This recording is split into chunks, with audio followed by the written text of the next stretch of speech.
नमस्कार दोस्तों, मैं मनीष मिश्रा फिर से एक बार आपका स्वागत करता हूं अपने show beyond the balance sheet में। जैसा कि मेरा प्रयास रहता है कि मैं आपको नए नए शख्सियत के साथ, नए नए लोगों के साथ मिलवाता रहूं।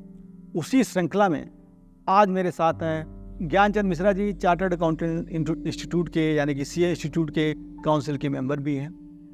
इनसे हम बात करेंगे कि अपने सीए प्रोफेशन का जो रोड मैप है या हमारे मेंबर्स को क्या करना चाहिए, क्या नहीं करना चाहिए, या जो हमारे मेंबर्स को परेशानियां आती हैं या जो उनके लिए अपॉर्चुनिटीज़ है। तो चलिए मिलते हैं ज्ञानचंद मिश्रा जी से।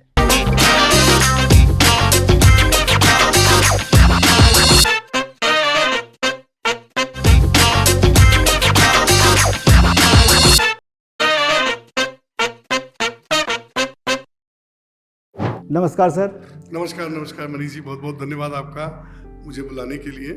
सबसे पहले तो ये सीए प्रोफेशन कहाँ से आपके दिमाग में आया, या सीए नॉर्मली तो जल्दी आपके कैसे इस प्रोफेशन में घुसे या आए? मनीष जी, एक्चुअली मैं तो थोड़ा सा अपने बैकग्राउंड के बारे में पहले मैं आपको बताऊं। जी सर। मैं पूर्वी उत्तर प्रदेश से हूँ। मेरा ओरिजिन समवेयर कहीं बिहार से है, और पूर्वी उत्तर प्रदेश में मैं गोंडा ज़िले से हूँ। गोंडा ज़िले से के हेड ऑफिस से उसका जो डिस्ट्रिक्ट सेंटर है वहाँ से करीब 15 किलोमीटर दूर पर हमारा गांव है। और पढ़ने की भावना शुरू से रही कि अच्छे से पढ़ाई करें। तो शुरुआती शिक्षा तो गांव पे हुई, फिर उसके बाद में कस्बे में जाकर पढ़ाई किया हाई स्कूल तक। उसके बाद में डिस्ट्रिक्ट सेंटर से इंटरमीडिएट, और वहाँ एक ही डिग्री कॉलेज उस समय होता था, लाल बहादुर शास्त्री डिग्री कॉलेज। अच्छा। वहाँ से बीकॉम किया और थ्रू आउट एक अच्छा स्टूडेंट था। तो ग्रेजुएशन कंप्लीट करने के बाद में वहाँ के जो हमारे गुरुजन थे, हमारे प्रोफेसर थे, हेड ऑफ द डिपार्टमेंट्स थे, उन्होंने हमें ये सलाह दिया कि आप चार्टर्ड अकाउंटेंसी का कोर्स करें। तो पढ़ाई जो करते थे आप, वो हिंदी वाले स्टडी मटेरियल से करते थे या इंग्लिश वाले? वो दोनों को मिक्स करके करता था। अच्छा। क्योंकि बहुत बार हिंदी के स्टडी मॉड्यूल से हम, जैसे लॉ है तो लॉ को हम इंटरप्रेट कर ही नहीं पाते थे, ठीक से समझ नहीं पाते थे। तो हम पहले उसको अंग्रेजी में पढ़ते थे, फिर उसको हिंदी मॉड्यूल में पढ़ते थे। तो इस तरीके से मुझे ऐसा लगा कि हम फेल होने की वजह जो मेरी थी एक बार सीए फाइनल की, मुझे ऐसा लगा, जिन दोस्तों के साथ मैं बैठ के पढ़ता था वो सब पास हुए, तो मुझे ऐसा लगा कि मैं इस वजह से फेल हुआ हूँ क्योंकि हमने हिंदी में पेपर दिया। फिर हमने जो 3 महीने का गैप था उसमें हमने रिस्क लिया कि अगला पेपर इंग्लिश में दूंगा, और फिर अगला पेपर हमने इंग्लिश में दिया, सीए फाइनल बोथ ग्रुप, और 98 मई में हमने बोथ ग्रुप क्वालिफाई किया, जिसका जुलाई में रिजल्ट आया। ये तो बहुत बड़ा चमत्कार। पहली बार आपने हिंदी में देके फेल हुए, दूसरी बार इंग्लिश में देके वो पास किया, पास कर गए। जी जी जी। सर, जैसे आप सेंट्रल काउंसिल के मेंबर हैं, क्या आपने ऐसा इनिशिएटिव लिया जो आपको लगता है कि जिससे कि हमारे मेंबर्स का या हमारी कम्युनिटी का एक जो है एक अलग डायमेंशन से वो निखार है?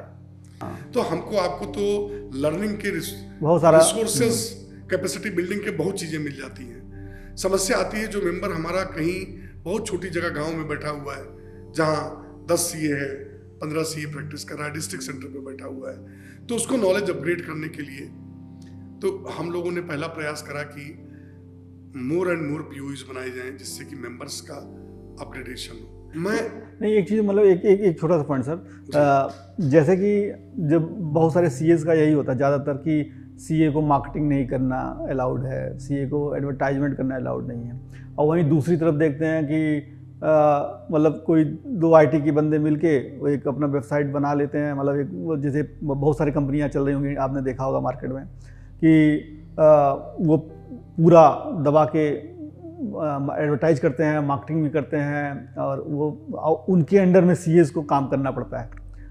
मतलब ये आपने देखा होगा मार्केट में। तो ये तो अब इस पे मतलब अब ये ड्यूअल स्टैंडर्ड कैसे चलेगा? मतलब एक तरफ वही सीए जो है उस मार्केटिंग के फर्म के अंदर आके काम कर रहा है, या वो नौकरी कर रहा है, या हो सकता है वो उसका फाउंडर या प्रमोटर भी बन जा रहा हो, और दूसरी तरफ जो नॉर्मल सीए जो प्रैक्टिस कर रहा है, जो इथिकल काम करना चाह रहा है, जो इंस्टीट्यूट की गाइडलाइन को फॉलो कर रहा है, वो सफ़र कर रहा है। तो ये बहुत बड़ा दर्द दिखता है। हाँ, मैं समझ गया आपका पॉइंट। देखिए, ऐसा है कि प्रोफेशन में पहले तो बहुत रिस्ट्रिक्शंस थी, काफ़ी रिस्ट्रिक्शंस रिमूव हुई हैं। हम लोगों को ये भी जानने की ज़रूरत है क्या क्या चीज़ें इंस्टीट्यूट ने अलाउ कर दिया है। बहुत बार हमारा मेंबर जान नहीं पाता है कि इंस्टीट्यूट ने क्या क्या चीज़ें अलाउ कर रखा है। तो उसके लिए हमारा एथिकल स्टैंडर्ड बोर्ड है, उसके लिए हमारे बुकलेट्स हैं कि आप वेबसाइट बना सकते हो, आप किन किन चीज़ों कैसे कैसे पब्लिसिटी कर सकते हो, आप किस किस तरीके से अपने प्रोफेशन को नेक्स्ट लेवल पर दूसरे को प्रमोट कर सकते हो, उसके हमारे गाइडलाइंस हैं। ऐसा नहीं, बिल्कुल नहीं है। हाँ, ये प्रोफेशन है, तो प्रोफेशन को इस तरीके से जो हमारे फोर फादर्स ने कंसीव किया होगा, तब इसी तरीके से कंसीव किया कि हम सॉलिसिट नहीं करेंगे। वो आज भी है कि हम सॉलिसिट नहीं करेंगे, लेकिन over a period of time, समय के परिवर्तन के साथ साथ इंस्टीट्यूट इन चीज़ों को ध्यान दे रहा है और उनको उन एरियाज को ओपन कर रहा है जिन एरिया, जैसे पहले एफ&ओ ट्रेडिंग अलाउड नहीं था, स्टॉक मार्केट ट्रेडिंग अलाउड नहीं था। फिर कैपिटल ये हुआ कि आप डिलीवरी बेस्ड काम कर लें। फिर इंस्टीट्यूट ने रियलाइज करा, फिर कहा एफ&ओ में काम कर लें, वो अलाउड है। तो लाइकवाइज समय के हिसाब से चीज़ें बदल रही हैं। हाँ, बहुत चीज़ें ऐसी हैं कि जहाँ पर इंस्टीट्यूट अभी भी अपनी कोर वैल्यूज कैरी करता है। नहीं, वैसे देखा जाए तो जब इंस्टीट्यूट बनाया गया था, तो इंस्टीट्यूट बनाया ही गया था ऑडिट के लिए, नॉट फॉर अकाउंटिंग। मतलब अकाउंटिंग लिए बनाया ही नहीं गया था, हमारा काम शुरू होता था अकाउंटिंग के बाद जी। और तो अब जो ऑडिटर होगा, अगर वो बहुत ज़्यादा ओपन होगा या बहुत ज़्यादा एक्सपोज होगा, तो ऑब्वियस वो अपनी इंटीग्रिटी को कंप्रोमाइज करेगा कहीं। ठीक है, तो इसलिए इंस्टीट्यूट के ने ये सारे बार्स लगाए हुए थे। अब या तो हमें 2 विंग बनानी पड़ेगी, मतलब मेरा बेग सा विचार है, या तो हमें 2 विंग बनानी चाहिए, 2 लाइसेंस देने चाहिए प्रैक्टिस के, एक ऑडिट के, एक जो है प्रैक्टिस करने के, नॉर्मल प्रैक्टिस करने के, आपका बाकी प्रैक्टिस करने हैं। तो ये जो दूसरा वाला धरा है, जो मैनेजमेंट कंसल्टेंसी दे रहा है या एडवाइजरी दे रहा है या ये दे रहा है, वो कुछ भी करे, वो वहाँ पे तो प्राइस वार चलेगा। लेकिन जो ये ऑडिट करने वाला है, जो इथिकल सेट से, माइंड सेट से काम करना चाह रहा है, जहाँ पे स्टैंडर्ड बना के रखना है, तो वहाँ पे तो एक प्राइसिंग का भी और दूसरा एक एथिकल स्टैंडर्ड भी, वो दोनों सेट करने पड़ेंगे। हाँ, देखिए, ठीक है, आपका ये व्यू है कि ऐसा होना चाहिए, लेकिन देखिए, इंस्टीट्यूट का जो COP है वो as a composite one unit होती है। ये जरूर है कि जो ऑडिट फंक्शन है, audit is really very serious business. हमारे एक पास प्रेसिडेंट ने बात बोला कि audit is serious business, it's not everyone's cup of tea. तो हम ये मानते हैं कि हमारा जो ऑडिट फंक्शन है, उसके लिए एक्स्ट्रा कैपेसिटी बिल्डिंग अगर मेंबर्स का हो तो बेहतर है। उसके लिए भी इंस्टीट्यूट सोच रहा है। हम लोगों ने काउंसिल में रिसेंटली एक कोर्स हम लोग डिजाइन कर रहे हैं, रादर वो हो ही गया करीब, जिसमें जो आदमी लिस्टेड कंपनी का, बड़ी कंपनी का या ऑडिट फंक्शन प्रोवाइड कर रहा है, तो वो उस कोर्स को अलग से करे, तो उसको पता चलेगा क्या नई चीजें हैं जो हमें समझ में होना चाहिए। लेकिन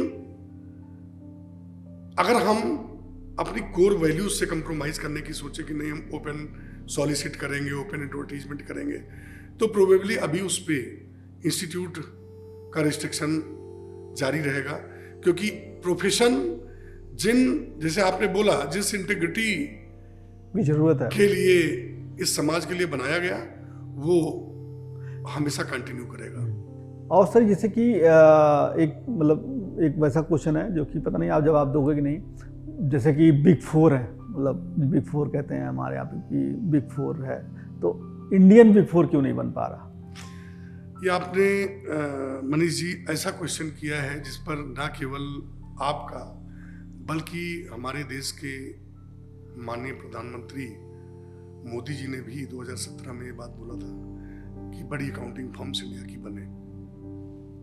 जो एग्रीगेशन ऑफ फर्म्स की हमने बात किया, इसका मतलब वही है जो आप कहना चाह रहे हो।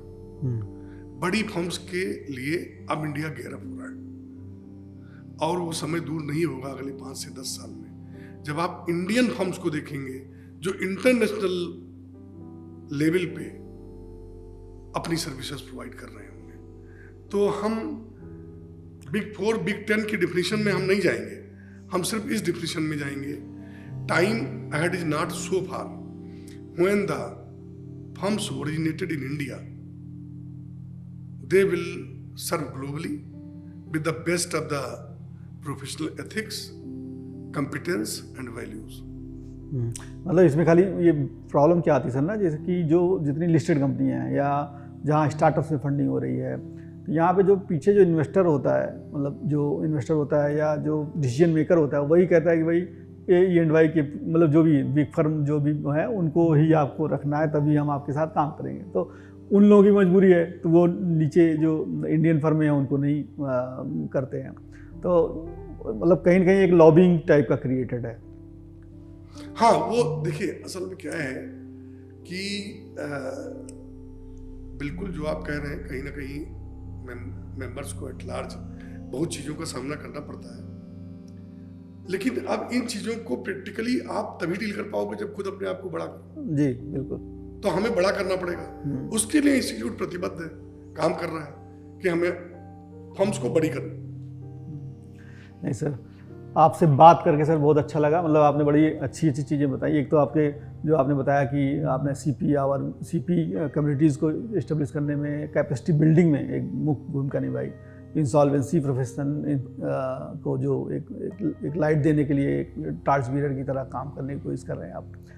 और आपके जो विचार हैं कि ये हम एक तरह से ग्लोबल आउटसोर्सिंग हब बने और हमारे मेंबर्स को या सीएस को ना कि टैक्स, जीएसटी और ऑडिट में ही फंसे रहें, या मतलब अगर आपका लगता है कि आपको आउटसोर्सिंग का काम को पकड़ना चाहिए या इंटरनेशनल टैक्स में काम करना चाहिए, तो वो सब काम करना चाहिए। जैसे IFRS कन्वर्जन का एक बहुत बड़ा एवेन्यू जो क्रिएट हो रहा है, उस पर काम करना चाहिए। तो सर बहुत अच्छा लगा आपसे बात करके, फिर से मिलेंगे। मुझे बहुत अच्छा लगा मनीष जी, आपका बहुमूल्य समय मैंने आज लिया, और हम लोग कनेक्टेड रहेंगे और उम्मीद करेंगे कि ये प्रोफेशन नई ऊंचाइयां छुए और हम सब अपनी सहभागिता हमेशा बनाए रखें। बहुत बहुत धन्यवाद। धन्यवाद सर। तो दोस्तों आज के लिए बस इतना ही। फिर से मिलेंगे किसी नए शख्सियत से या किसी नए स्टार्टअप फाउंडर से या किसी नए इंडस्ट्री लीडर से। तो मेरा प्रयास रहेगा कि आपको नए नए लोगों से, नए नए आइडियाज से परिचय कराता रहूं। धन्यवाद।